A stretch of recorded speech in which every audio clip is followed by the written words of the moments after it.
Are you tired of waking up, checking your screen within 3 seconds of opening your eyes, and letting the absence of a single text message ruin your entire morning? How long are you going to allow your daily emotional baseline to be held hostage by someone who treats your presence as a low-stakes commodity? In this video, you are going to discover the single most forbidden habit a man can deploy.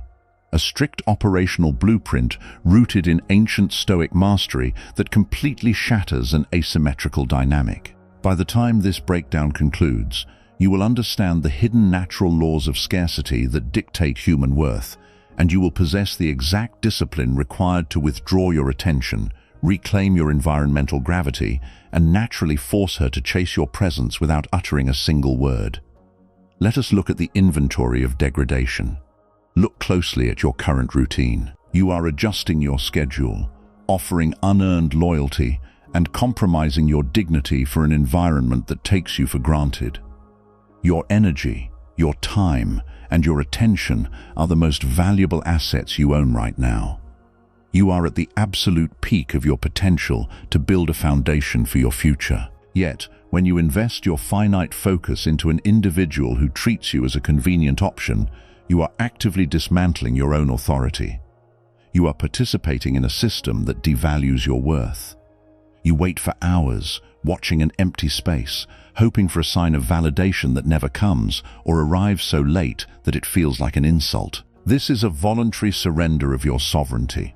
A man rooted in character does not stand around waiting for the world to notice him. He anchors himself so deeply in his immediate reality that his presence becomes a premium asset. Consider the sheer asymmetry of effort you are investing into this dynamic. When you receive a brief, low-stakes transmission, your mind immediately enters a state of high-intensity planning. You spend your valuable time crafting a thoughtful, high-level response, adjusting your tone, and making sure you strike the perfect balance. You review the words multiple times, projecting your finite mental energy outward into a void. And what is the return on that investment? Hours later, after leaving you suspended in a complete vacuum, you receive a single-word response. A cold, detached acknowledgement that requires absolutely zero personal vulnerability or mental effort on her part. You are trading gold for cheap copper, and you are doing it willingly. You have entered an emotional discount market where your time, your intellect, and your attention are being liquidated at a fraction of their true worth. Every time you match long delays with an instantaneous response, you send a clear message to the subconscious framework of the other person. You are telling them that your life is empty, that your time is cheap, and that you have absolutely nothing more important to do than wait around for scraps of attention. You have taught them that they can treat you with complete indifference and still retain full, unhindered access to your highest level focus. By maintaining this level of hyper-accessibility, you have completely domesticated your presence. In any human system, the psychological law of familiarity operates with absolute certainty. That which is constantly visible, easily predicted, and infinitely available loses its gravity. You have turned yourself into a low-stakes background asset. You are no longer an intriguing mystery to be uncovered, nor are you a mountain that must be climbed with effort. You are a comfortable, predictable utility. The environment knows with absolute certainty that no matter how long you are ignored, no matter how low the investment drops, you will still be there, waiting on the exact same pedestal you were left on. Your presence carries no weight because it costs absolutely nothing to maintain. A person cannot respect a man whose attention is a guaranteed commodity. Attraction does not thrive in an environment of endless, suffocating reassurance. It requires space, it requires friction, and it requires the absolute risk of loss. By eliminating all the distance, you have stripped the connection of its natural gravity, leaving the other person with zero incentive to step out of their comfort zone and chase your presence.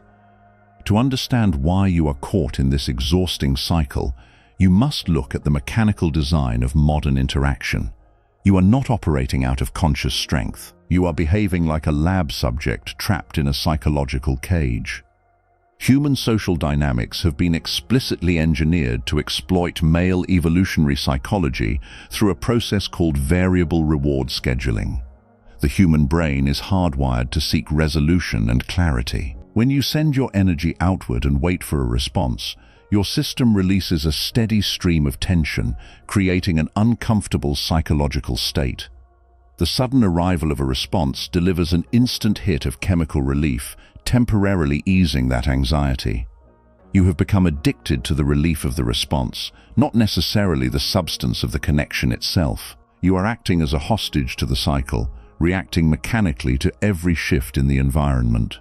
The moment you understand that your behavior is being dictated by an automated feedback loop, you can begin to view your situation with cold, clinical detachment. You are tracking an external signal because your internal baseline has been completely compromised by a desire for validation that feeds on conditioned social narratives have forced men to accept a profound lie. The idea that if you want to build a deep connection, you must maintain constant visibility. You are told to keep communicating, to check in daily, to share your internal state, and to ensure they never forget your presence. This advice is fundamentally catastrophic because it ignores the foundational law of value. Infinite supply always drives market value to absolute zero. When you inundate an environment with your presence, you remove the psychological necessity for the other person to think about you. If you are always there, filling their reality with your voice and your messages, their mind never has to process the reality of your absence. Human beings do not value what they cannot lose. True attraction is not generated during the moments of direct contact. It is generated in the quiet spaces between those contacts. It is generated when they are staring into a quiet room, noticing the sudden silence, and wondering exactly where you are, what you are doing, and who you are with.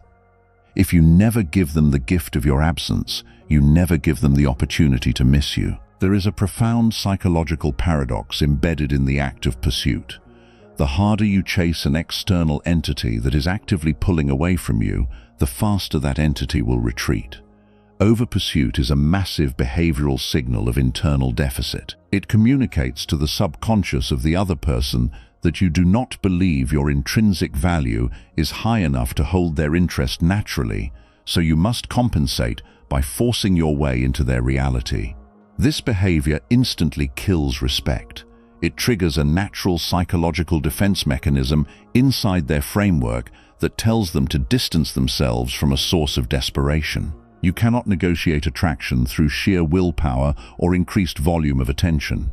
When you recognize that a relationship has crossed a critical threshold of asymmetry, running harder up the hill will not change the slope of the mountain. It only accelerates your own exhaustion and confirms the belief that they hold complete environmental dominance over your life. The ancient antidote to this modern degradation lies in the foundational teachings of Epictetus, specifically his rigid division of reality known as the dichotomy of control. Epictetus commanded that a man must divide all things in life into two distinct categories: things that are entirely within his own power and things that lie completely outside his power. Your mind, your daily routine, your reactions, and your finite energy are within your fortress. Her thoughts, her response times, her emotional states, and her level of attraction are completely outside your perimeter. When you spend your day obsessing over why someone has not moved toward you, you are actively violating this rule. You are abandoning your own kingdom to go and beg at the gates of a territory you have absolutely zero authority to govern. A Stoic master builds an unyielding perimeter around his own time and attention. He recognizes that the external world belongs to itself, but his focus belongs strictly to his empire. You must withdraw your energy from foreign territory and re-establish your presence firmly within the borders of your own life. Seneca wrote extensively about the absolute value of time, framing it as the only asset that can never be recovered once it is spent. He observed that men are incredibly protective of their physical property and financial wealth, yet they think nothing of allowing external entities to squander their time.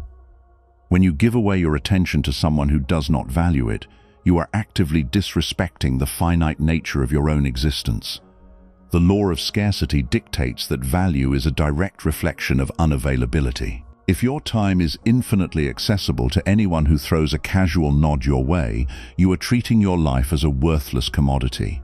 To re-establish your authority, you must adopt Seneca's perspective and treat your focus as an elite, premium resource.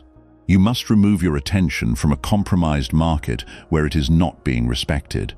This is not an act of petty retaliation. It is a cold, philosophical calculation that prioritizes your finite existence over an asymmetrical relationship dynamic. Here is the critical distinction that separates a true Stoic from a low-level manipulator.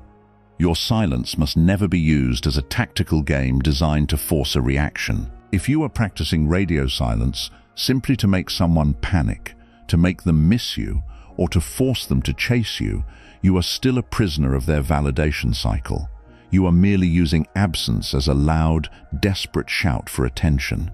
A Stoic operates through the principle of internal assent. You implement the forbidden habit of selective withdrawal, not to manipulate the external reality, but because your time is genuinely too valuable to waste on a low-investment connection. You are choosing silence because your craft, your fitness, your personal mission, and your internal peace require 100% of your current processing power. The shift must be absolute. You are not hiding behind a wall hoping someone notices you are gone. You are walking back to your forge because you have metal to shape, an empire to secure, and an internal character to refine. The execution of this forbidden habit requires a brutal lifestyle lockdown. It begins with the implementation of the guarded focus block. This is a non-negotiable, multi-hour window built into your daily schedule where you lock out the entire external world. During these blocks, your interaction devices are not simply placed face down on your desk. They are turned completely off or moved to an entirely separate room. You create a state of absolute environmental darkness. This window is dedicated exclusively to your high-level work, your physical development, or your long-term creative projects. You must train your mind to exist in an informational vacuum, completely unlinked from the social network. If the world or the individual you are dealing with attempts to reach you during this block, they must meet a wall of absolute silence. You are teaching your environment through direct behavioral action that access to your mind is earned, not given away freely to anyone who asks for it. When you exit the social network, your mind will initially experience a severe form of withdrawal. The urge to check for updates, to see if someone has reached out, or to look for an external sign will be incredibly intense. To crush this mental dead space, you must implement a high-intensity resistance shift. You cannot replace a psychological addiction by sitting passively in a chair. You must channel that anxious energy directly into raw, exhausting physical or professional labor. If you have the luxury of time to sit around wondering what someone else is feeling, your daily baseline workload is far too light. Increase the friction in your immediate environment. Go to the gym for an intense session, lock into a complex analytical problem, or build a business model that demands every ounce of your processing capacity.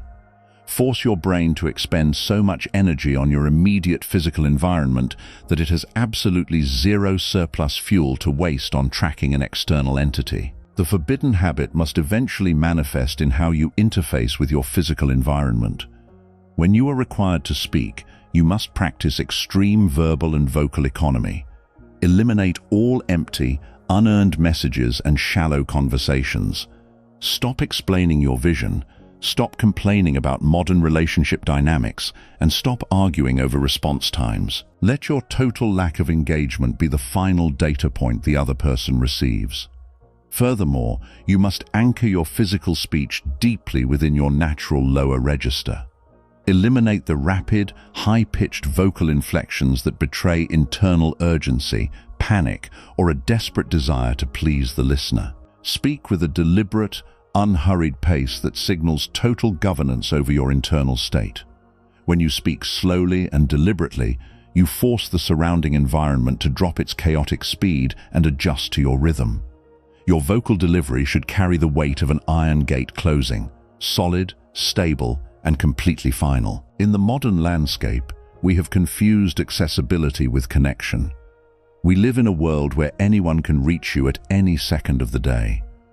This has created a false psychological baseline where you believe that if someone isn't responding instantly, you are losing them. This hyperconnectivity creates an artificial panic. When a delay occurs, your brain treats it as an emergency, causing you to over-index on your output. You send double texts, you ask if everything is okay, and you attempt to force engagement. This is where the trap snaps shut. By reacting to the delay with increased urgency, you prove that her timeline dictates your reality. A sovereign man understands that asynchronous communication is the standard of high-value individuals.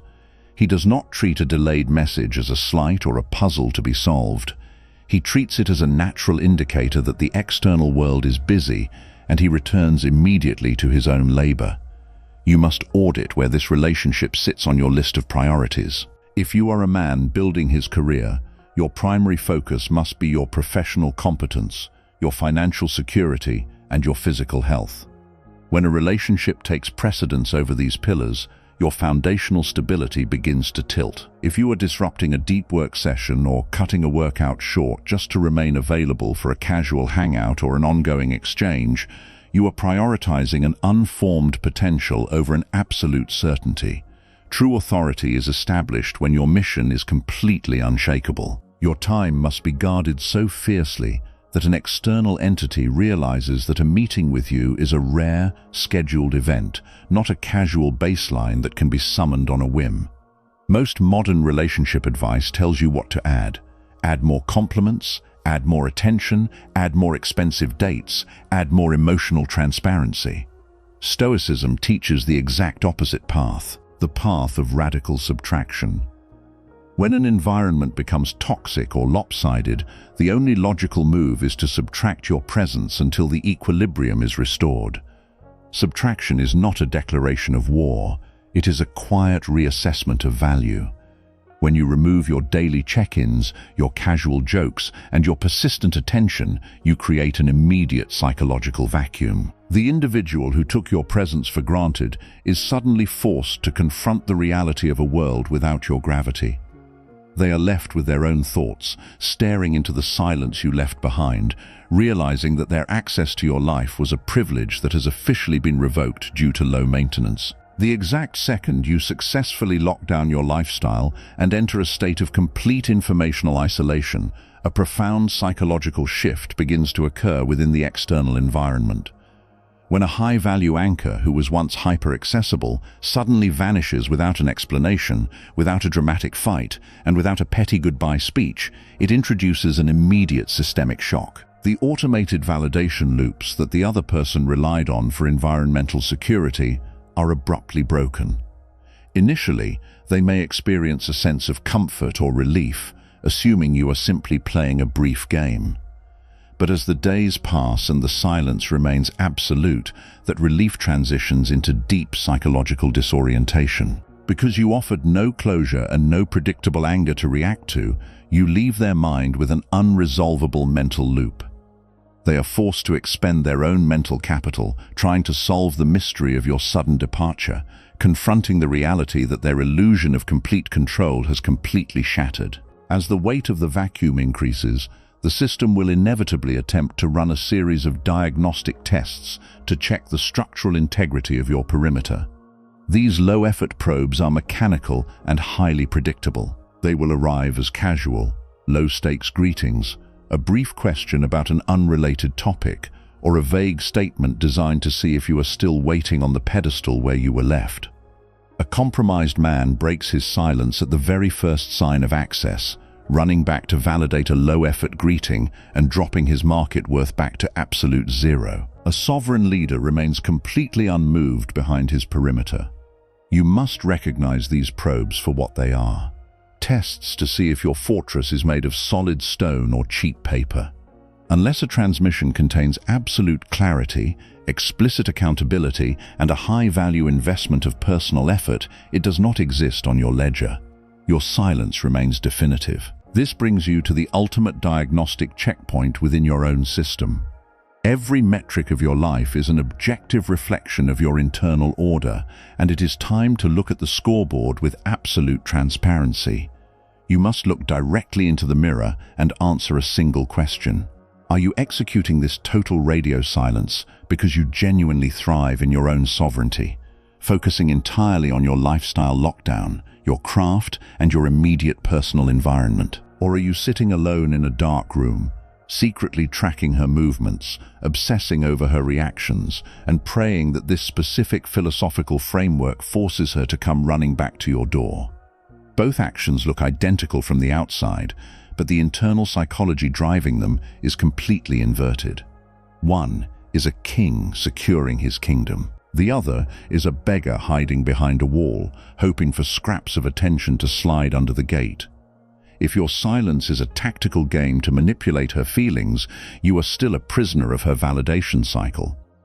But if your silence is the natural result of an ironclad boundary that simply refuses to negotiate with friction, you have achieved true composure. You no longer care what she feels when you walk away, because your mind is entirely occupied by the monument you are building in her absence. The network is shut down. The borders are permanently closed. Lock into your immediate physical environment, eliminate the noise, master your composure, and let your absolute absence do the talking. If you are ready to reclaim your sovereignty and stop negotiating with low-value dynamics, commit to your own lifestyle lockdown today. Like and subscribe to this channel